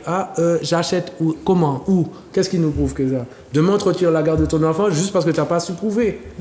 Alors qu'à la base, tu les fais un coup de malin à l'autre là. T'as mauvaise intention. Ça m'a rappelé une anecdote. En fait, c'est deux personnes que je connais. Ce ne sont pas des amis, mais je les connais. Ils se sont séparés et le gars, tu s'est dit, bon, il faut aider. Donc, tous les mois, j'envoie 300 € pour la fille et tout. Tous les mois, il donne 300 €. Un jour, la fille s'est dit, c'est pas suffisant. Donc, elle allait voir le juge, elle a dit, ouais, je me donne pas assez d'argent, j'ai besoin de ça pour mes enfants et tout. Donc, on a analysé la situation, elle a dit, mais en fait, il vous donne trop. 150, ça suffit. Chaud. Et elle a pleuré. Tu sais ça, c'est tellement vrai ce que tu dis, mais il y a des gens qui se basent sur la vie américaine. Les États-Unis te montrent que dès que tu peux aller porter plainte pour tout, et puis tu vas avoir des millions sans forcer. Et les gens pensent qu'on vit la même vie, sauf qu'en France, effectivement, on te dit ça. On va regarder ce que tu fais dans la vie, et par rapport à ça, on va définir combien tu peux donner. Et malheureusement, entre guillemets, la personne qui pense qu'elle va te tirer 800 €, et bien on va lui dire, mais il peut pas, il a des factures, il a ça, 150 €. Je connais cette situation-là où quelqu'un a dit à l'autre, tu veux qu'on aille devant le tribunal? Mais ok, perdant. Ok, perdant, mon gars, 300, prends 300. Déjà, comment tu estimes que tu n'as pas assez? Pourquoi tu estimes ça? Il faut le prouver. Je ne dis pas que ce n'est pas possible, mais il faut le prouver. Tu peux pas venir là et puis juste dire, ah non, augmente. La vie est belle alors. Eh ben, quelle histoire, hein? Je constate aujourd'hui aussi que vous aurez bon monde de cas siffler jeudi là, parce qu'on a beaucoup. On est là pour ça. Non, après, il faut pas se mentir. Tous ceux qui vont regarder l'émission, ils vont se reconnaître. Ils vont se reconnaître par rapport aux histoires aussi. Non, parce que beaucoup de personnes vivent ce genre de situation. On revient assez souvent à dire qu'en Martinique, il y a beaucoup de séparations. Il faudra qu'on trouve un jour aussi. On en a déjà parlé de thématiques. La relation dans le couple, tout ça. Mais c'est un constat, il y a beaucoup de séparations. Donc, c'est s'adapter à cette situation-là et faire sortir que les enfants en sortent gagnants de cette histoire-là. parce qu'une séparation, comme on disait, c'est difficile. Je reste quand même un petit peu mitigé, mais vous avez raison sur le côté, on peut ne pas avoir de problème lors de la séparation. C'est ce que tu disais. Non, on n'est pas obligé. On n'est pas obligé d'avoir des problèmes, d'avoir pas ça. alors, même après, même dans le futur. Enfin, je veux dire, on va pas rester, voilà, à l'instant T. Tout le monde a ses émotions, t'es pas content. Il n'y a pas de souci, on accepte. Mais tu ne peux pas rester là-dedans, en fait. Voilà, ah oui. Un grand. Non, c'est super enrichissant. Et vous savez, je vous dis sincèrement, en à peine 1 heure, on a dit beaucoup de choses. Hein. Oui, On est allé passe vite, mais on a synthétisé beaucoup de choses. Il y a beaucoup de clés. Moi, j'invite tout le monde à revoir les replays parce que c'est très, très important ce qui a été dit. Je peux même vous faire, à la fin, je vais essayer de vous faire un petit débrief. Mais il y a beaucoup de clés. Non, mais c'est vrai. Parce que moi, j'entends beaucoup d'échos, beaucoup de relations. Tu as l'impression que c'est les mêmes histoires, finalement, à 2 détails près. C'est les mêmes. C'est la même colère, c'est la même tristesse. Ah, mon passe à tête lisse. On n'est pas sur ça. Là, c'est l'enfant. C'est pas ton truc, ton histoire avec elle. C'est ton enfant. Comment tu le gères? À un moment donné, c'est ça. C'est juste ça, en fait. Et ça peut être simple. C'est simple. Parce qu'en fait, là, on te parle de ton rôle de parent. On te parle pas de ta relation. C'est pas ça le but. Et il y a beaucoup qui se perdent dans cette notion de « Ah non, gna gna gna ». Et comme je disais, ça vient avec du chantage. Pour moi, le chantage, c'est l'un des plus gros affronts de notre société. Tu prends ton enfant et tu dis non, si tu fais pas ça, tu vois pas ton enfant. T'es qui pour faire ça? T'es qui? Ton enfant, c'est quoi? C'est un objet? C'est quoi? Un animal de compagnie? Non, t'as pas le droit de faire ça. Ça doit être sanctionné, ça. Ça doit être sanctionné. Ton enfant, c'est pas un animal de compagnie. Aujourd'hui, il va promener le chien. Non, mais tu sais, parce que quand ça se passe comme ça va rentrer dans quoi? Ah, tu l'avais pas reconnu. Ah, tu vois... au niveau de l'argent de la CAF, au niveau de ci, au niveau de ça. Peut-être que dans le système, il faut changer des choses. Voilà, alors. donc d'un accord commun, non, je ne l'ai pas forcément reconnu pour que tu puisses bénéficier de l'argent, bah, il est qu'à mal passé, genre, tu ne verras plus ton enfant.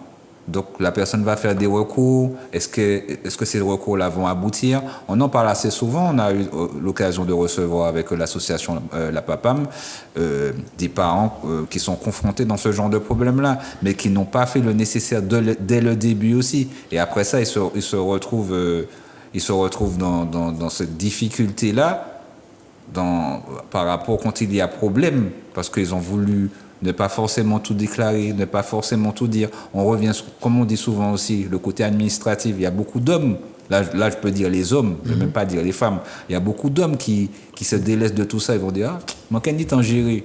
Non, il faut gérer. Parce que c'est très important.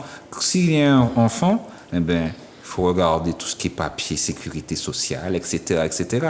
Parce que ton enfant, il est là. Vous l'avez fait à 2.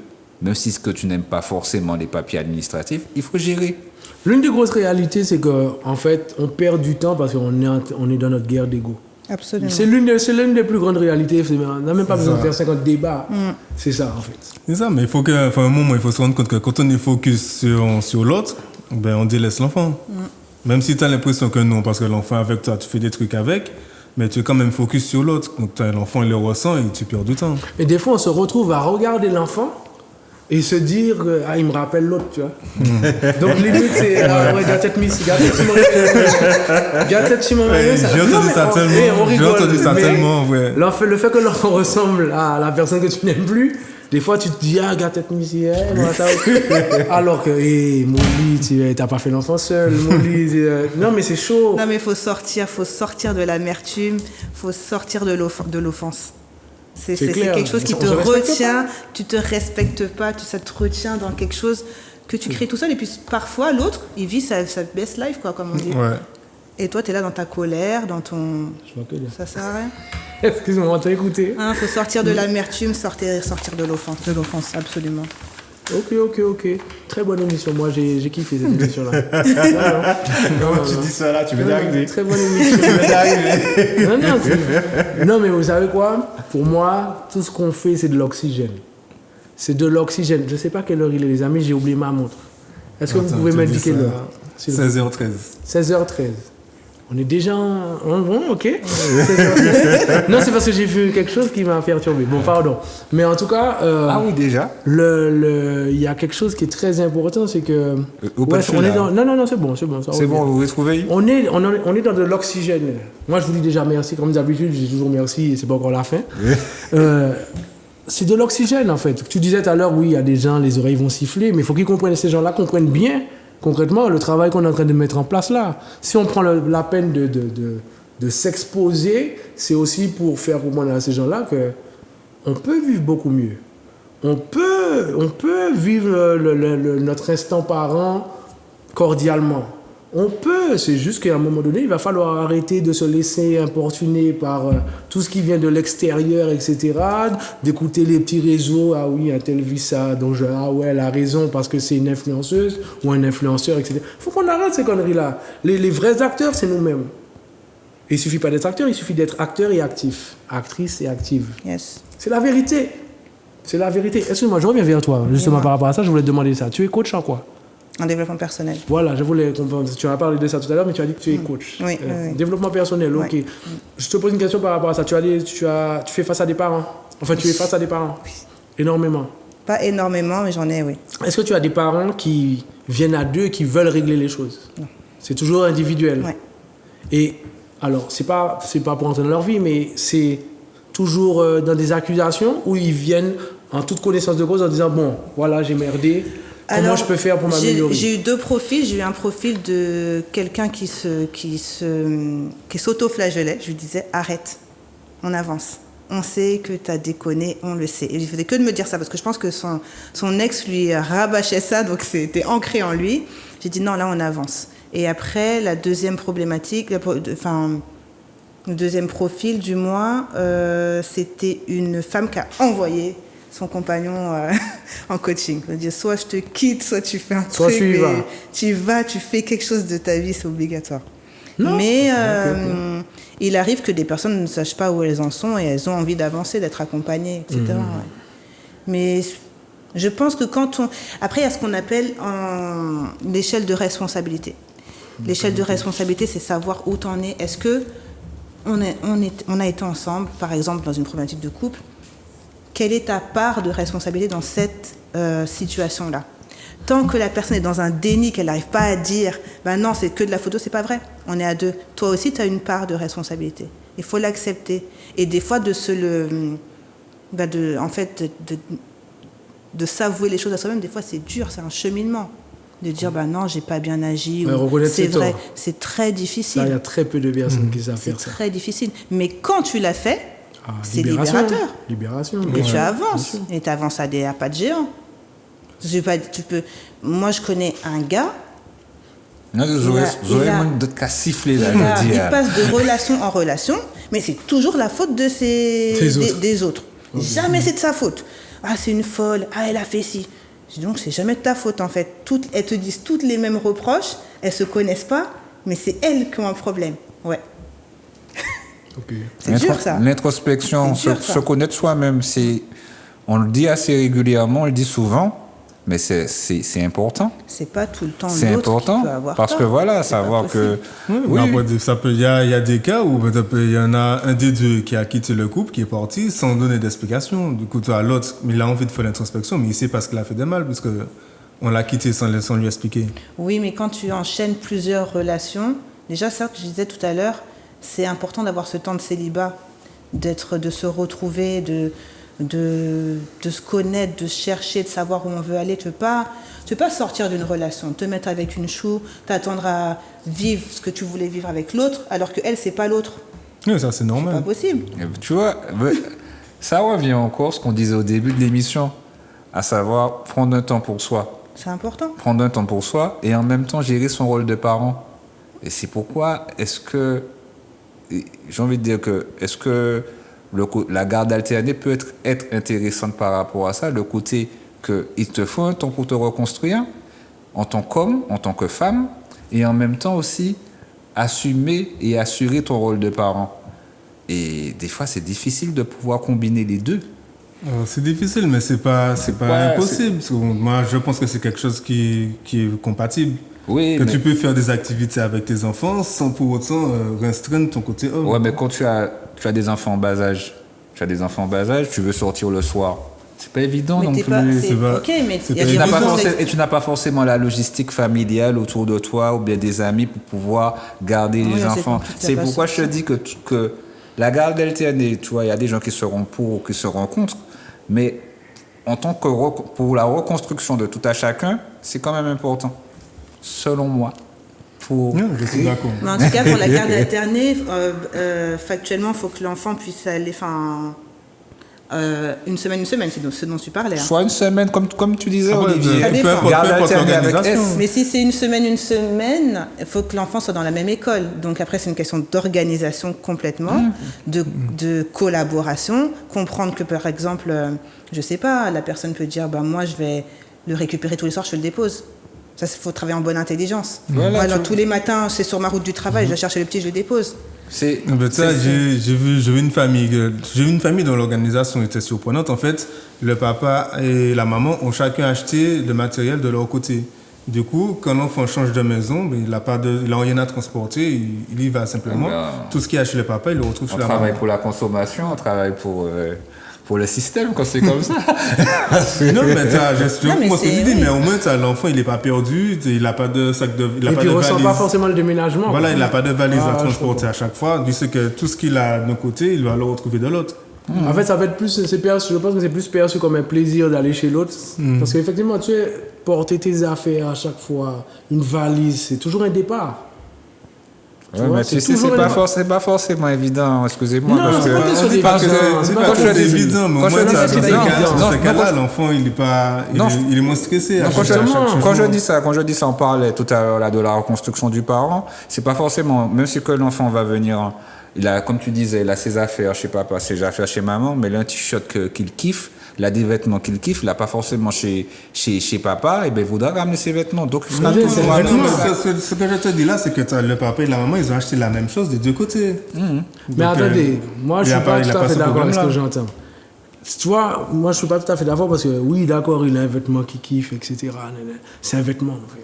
Je veux dire que tu préfères quoi? Qu'on se chamaille pour ce t-shirt ou qu'on se dise que quand il va chez toi, il vient en... Olivier, tu dis ça en tant que... Je ne dis pas que c'est pas difficile. Tu dis ça en tant qu'adulte. Tu dois penser à l'équipe de l'enfant, pas en tant qu'adulte. Mais ce que je veux te dire, là tu parles avec ta vision d'adulte. Mais justement. Oui, mais je te parle par rapport à la vision de l'enfant qui va à chaque fois, tu dois ramener ses affaires, prendre ses affaires, tu vois. Là, ça va rentrer dans une contrainte. On ne va pas refaire l'émission encore, mais aussi bien que ça peut être un soulagement pour le parent, mais aussi que ça peut être aussi une contrainte pour l'enfant à un certain moment. De quoi? D'emmener ses affaires avec lui? Mais c'est ça que je te dis. C'est le fait de prendre ta valise et de toujours être sur un départ. Ça, c'est lourd à porter pour l'enfant. Par contre, quand tu as quasiment les mêmes affaires chez l'autre où il n'a pas de valise à transporter, psychologiquement parlant, c'est pas le même travail. Hein. Psychologiquement, il va aller en promenade limite. Il sait qu'il va retrouver ses affaires là ou là. De toute façon. Mais le but n'est pas d'avoir tout identique. Voilà. Et puis même si c'est pas identique, je parle de Mousse, mon fils, il a ses doudous préférés chez maman, ses doudous préférés chez papa. Voilà, il transporte rien. De toute façon, pour moi, qui dit rupture, qui dit garde alternée, qui dit pension alimentaire, ce sera jamais une libération.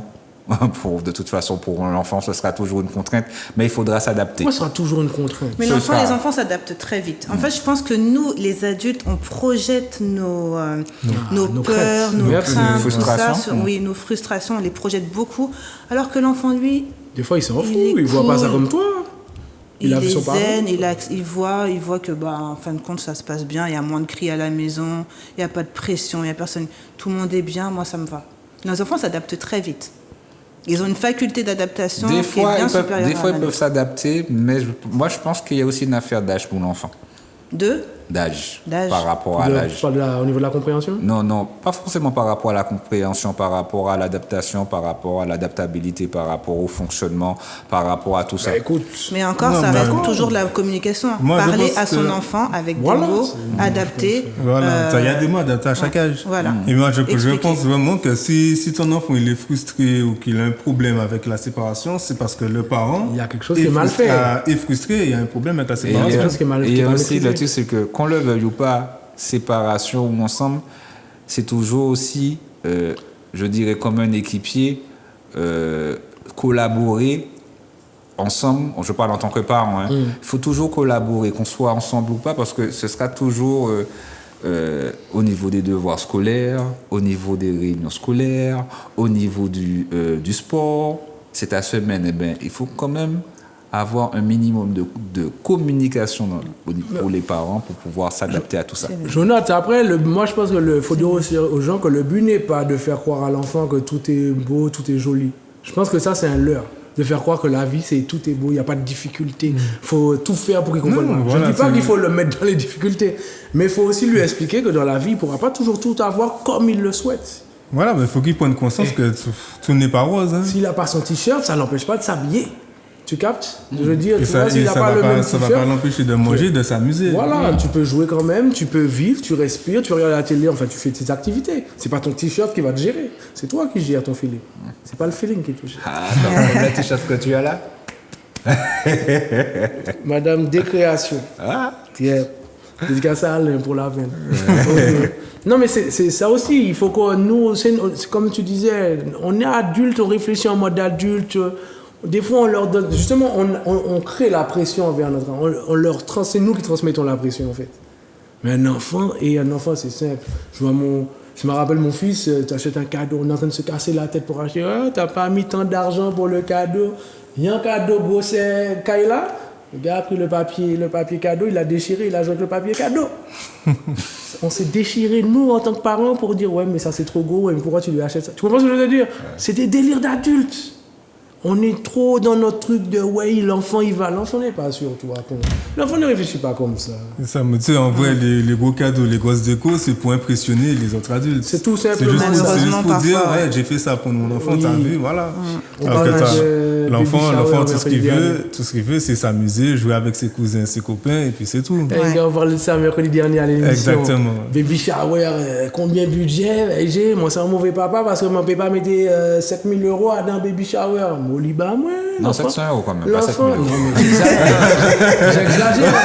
Et encore, Ça dépend de la et baby encore, shower ça que tu dépend. vises. Parce Ah, que attention. 5 000 Et €, ça l'enfant, va. il se rappelle pas du ballon, mais il se rappelle qu'il a joué, il se rappelle que toi, il a. Moi, nous, moi, lui aussi. Nous aussi, on doit arrêter, on doit un peu redescendre sur terre, être humble et puis faire les choses beaucoup plus simplement. C'est nous qui compliquons les choses. Je me suis la sagesse, c'est quelque chose. Ouais, non, mais Les c'est cheveux important blancs, de c'est les ne cheveux pas blancs. chercher à. C'est important de pas chercher à impressionner l'autre, à dire moi j'ai fait mieux Mais que bien toi. sûr, C'est- mais c'est bien ridicule. sûr. Bien C'est sûr. ridicule. Bien sûr, garde alterné, pension alimentaire. Alors moi, je suis pour changer le mot pension alimentaire en aide aux besoins infantiles. Je trouve que c'est beaucoup plus clair. Vous en pensez C'est quoi? beaucoup plus Ouais, je suis d'accord avec ça. Aide aux besoins. infantile. Moi, je trouve que c'est beaucoup plus sain love. C'est beaucoup plus sain love, en fait. Il n'y a Oui, pas mais de c'est vrai, tension puis derrière ça. quand toi te proposes d'aider, tu as plus tendance à tendre la main que si on te dit, bon, faut payer. Toi. Exactement. Non, moi, en tant que femme, je perçois une pension alimentaire, mais je peux comprendre que ce soit plus valorisant quelque part Voilà. de donner une aide. Je suis d'accord. Voilà. Bah, alors, s'il y a des membres de la justice, hommes et femmes, il faut revoir les copies. Il faut revoir les copies. Bon, ben, un petit tour de table ou vous avez d'autres choses à rajouter? Je vous dis, vous avez dit énormément de choses en peu de temps. Je vous dis sincèrement, si vous regardez l'émission, vous allez voir, on a dit beaucoup de choses très, très intéressantes. Est-ce que vous voulez faire un cours de table? On va jouer ça, on va chanter le générique là. Et prends ton téléphone et appelle pour le frigo. Là. Le message est passé. C'est passé au micro là. Ah bah moi je dirais déjà merci pour l'émission, franchement C'est nous qui te continuez, remercions. vous faites un super boulot. Et ce que je pourrais en tant que femme, ce que je pourrais dire aux femmes qui sont peut-être dans l'offense ou dans l'amertume, c'est pas facile mais on peut sortir de ça. L'autre parent, il est tel qu'il est et l'important c'est l'enfant. Donc l'enfant aime son autre parent, c'est important qu'il l'aime. On n'est pas dans une affaire de compétition. Notre enfant n'est pas une monnaie d'échange. Alors on a le droit d'avoir nos émotions, on a le droit d'être en colère, on a le droit d'avoir tout ce qu'on veut, il n'y a pas de souci. Mais ce que tu ressens pour l'autre, tu le mets de côté et tu penses à ton enfant. N'empêche pas l'autre parent. Tu n'imposes pas à ton gosse, quoi. Non, tu ne l'imposes pas à ton gosse. On ne peut pas empêcher un enfant de voir son papa. Moi, je trouve ça complètement anormal. Personnellement, j'ai eu des grosses difficultés avec le papa de mes enfants. Néanmoins, je n'ai jamais empêché mes enfants de voir leur papa. En dépit de la colère que j'ai pu éprouver envers lui, je pense à mes enfants, c'est eux ma priorité. Et moi, je sais qu'ils ont besoin. Donc, si tu es une femme et que tu es dans cet état d'esprit, dans cette phase de ta vie, tu vas t'en sortir. Il a encore temps de changer. Tu peux changer. C'est pas obligatoire d'être dans la guerre. Sors de l'offense et décide. C'est toi qui vas décider d'avancer. Voilà, et si tu n'arrives pas, on vient te voir. C'est ça que j'allais te dire. Si on veut puisque tu es coach, alors dis-nous. Alors, je débute mon activité activement sur les réseaux sociaux en septembre. Super. Je vais faire j'ai un événement bientôt en septembre. Donc, mes réseaux sociaux, c'est Coaching by Her. Donc, Her, c'est Hélène Evra, Rosine, c'est mon nom. Tout simplement. Et sur Instagram. Sur Insta. Ah, Rosine, c'est ton nom? Rosine, j'appelle Hélène Rosine. Moment plus. Inca, alors pour vous, il ne reste pas beaucoup de gars. Inca, de mon point de vue, la seule raison qui ferait que l'enfant ne voit pas un des deux parents, c'est que l'un des deux parents serait dangereux pour l'enfant. Et tant que ce n'est pas avéré que l'un des deux parents pourrait mettre l'enfant en danger, il n'y a aucune raison pour qu'il ne voit pas ses deux parents. Merci. Jonathan? Bon, on a tout dit pendant l'émission. Tu nous as fait un joli résumé à la fin. Le rendez-vous est pris. Merci encore, nos amis spectateurs. Oui, non, je voulais dire aussi, je voulais rajouter quelque chose. Rendez-vous, j'espère que vous avez apprécié. On est mardi et vendredi à partir de 21h30 pour tous ceux qui n'ont pas regardé l'émission et à la rediffusion également. Moi, j'ai un message pour beaucoup d'hommes, beaucoup de papas qui n'assument pas leur rôle malheureusement pour X ou X raisons. Dans ma vie, j'ai rencontré plusieurs enfants qui m'ont dit « Moi, j'ai pas de papa, il m'a abandonné ». Je ne sais pas comment cette phrase est arrivée dans la tête de l'enfant. Maintenant, quand l'enfant me parle, c'est qu'il le ressent. Messieurs, vous avez été enfants. Vous n'avez pas le droit d'oublier ça. Alors je dis messieurs parce que je les cible. Ça ne veut pas dire que ce sont que les hommes. Hein. Mais messieurs, j'appuie sur vous. Messieurs, il y a des enfants qui ont besoin de vous. Urgemment. Être urgemment, ça veut dire, ça réclame un peu de présence, des jeux, sourire, de la joie, du bonheur. Même en étant adulte, vous-même, vous avez les mêmes besoins. Donc, ne faites pas semblant de ne pas savoir que vous avez un enfant. Assumez-le comme vous le pouvez. Tout petit temps, c'est temps. Tout petit temps, c'est temps. Même si vous n'êtes pas là tous les jours, même si c'est qu'au téléphone, mais pour créer des souvenirs avec vos enfants. La notice, c'est vous. Richesse pays, c'est nous-mêmes. Et en nous-mêmes. Et en nous-mêmes. Restez négatif. Bienvenue dans l'émission Papa Pagénité. Bonne soirée tout le monde. Et à bientôt. Il joue à bisou en papa au top. Il joue pas bisou en papa en tol. Il joue à bisou en papa non-stop. On wall moins les mots on néglige wallou. Ou les passer pour nous mais l'esprit du bolo mon tête tout. Toujours pas repayer tout n'est station. Pendant il joue qu'à attendre nous pour partager émotion.